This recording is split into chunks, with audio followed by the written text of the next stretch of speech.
Hoy vamos a adentrarnos en la figura de Adolfo Suárez, un nombre absolutamente clave para entender la España en la que vivimos.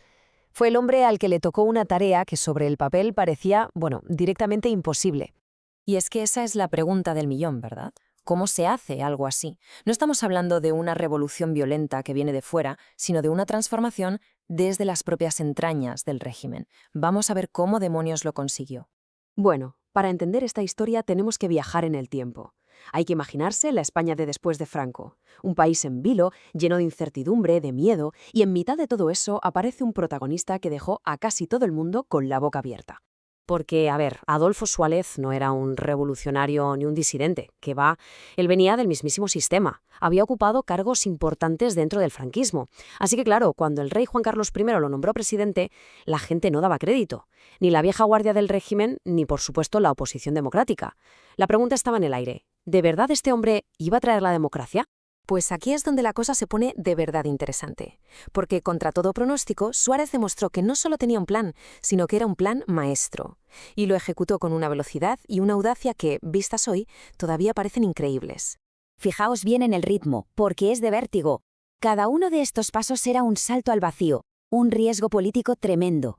En poco más de 2 años, el panorama de España cambió de arriba a abajo. Pasamos de un sistema autoritario a una democracia parlamentaria. Un auténtico torbellino político. Y lo genial de todo esto fue la estrategia. Suárez evitó a toda costa una ruptura violenta, que era el gran fantasma que sobrevolaba el país. Su método fue el famoso de la ley a la ley, o sea, usar las propias herramientas legales del franquismo para demolerlo desde dentro. Logró que las Cortes franquistas votaran su propio suicidio político. Una jugada de ajedrez absolutamente brillante. Y toda esta maniobra se sostenía sobre una idea muy potente, que el futuro no estaba decidido, que tenía que escribirlo la gente. Pero claro, para que eso fuera verdad, la gente tenía que ser toda la gente. Por eso se la jugó legalizando el Partido Comunista, que era la línea roja para muchísimos. Fue su manera de decir, esto va en serio, aquí cabemos todos. Pero, lógicamente, todo esto no fue un camino de rosas ni mucho menos. Construir un país nuevo desde cero significó caminar sobre un campo de minas, con presiones enormes y contradictorias desde todos los lados.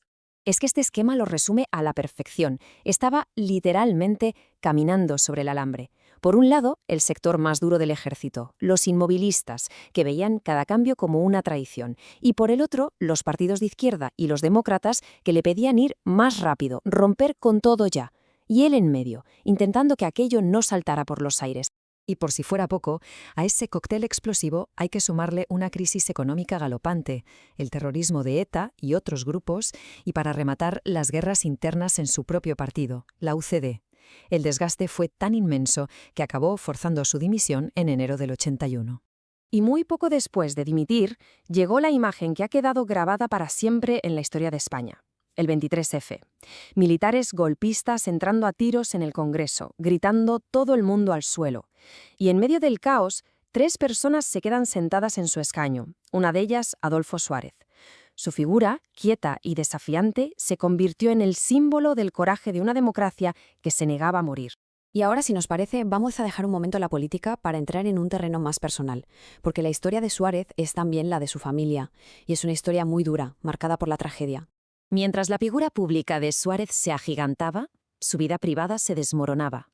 La prensa de la época llegó a hablar de una herencia maldita. Y es que la enfermedad golpeó a su familia de una forma terrible. Perdió a su mujer, Amparo, y a su hija mayor, Mariam, ambas por un cáncer. Fueron unos golpes durísimos que marcaron sus últimos años. Y aquí es donde llega la ironía más cruel de toda esta historia. El hombre, que fue la memoria viva de la transición, el arquitecto de todo aquello, perdió la memoria. El Alzheimer le borró sus propios recuerdos, le impidió recordar su propia gesta. Falleció en 2014 sin ser consciente del legado que él mismo había construido. Y cuando parecía que la historia ya había dictado su sentencia sobre Suárez, que su lugar en los libros estaba más que claro, aparece un último capítulo, uno muy complejo y doloroso que surge décadas después de su muerte. Durante muchísimos años, su figura fue unánimemente celebrada. Era el héroe del consenso. De hecho, en 1996 le dieron el premio Príncipe de Asturias de la Concordia, que es el máximo reconocimiento a esa labor de reconciliación. Pero a finales de 2025 saltó la noticia. Se interpuso una denuncia formal contra él ya fallecido, por una presunta agresión sexual continuada. Según la denunciante, los hechos habrían comenzado en 1982. Y aquí es fundamental entender bien la situación. Esta denuncia aparece en un contexto social de mucha más visibilidad y apoyo a las víctimas de violencia sexual.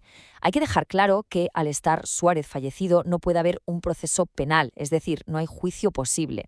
La denunciante ha declarado que su objetivo es reparador y de visibilización. Como es lógico, este hecho provocó un debate público intensísimo y algunos partidos llegaron a pedir que se le retiraran sus honores y reconocimientos. Y así llegamos al final con esta dualidad tan compleja.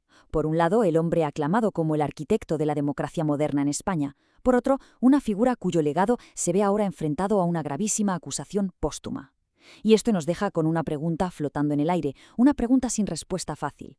¿Cómo se construye y cómo se reevalúa el juicio de la historia sobre sus figuras clave?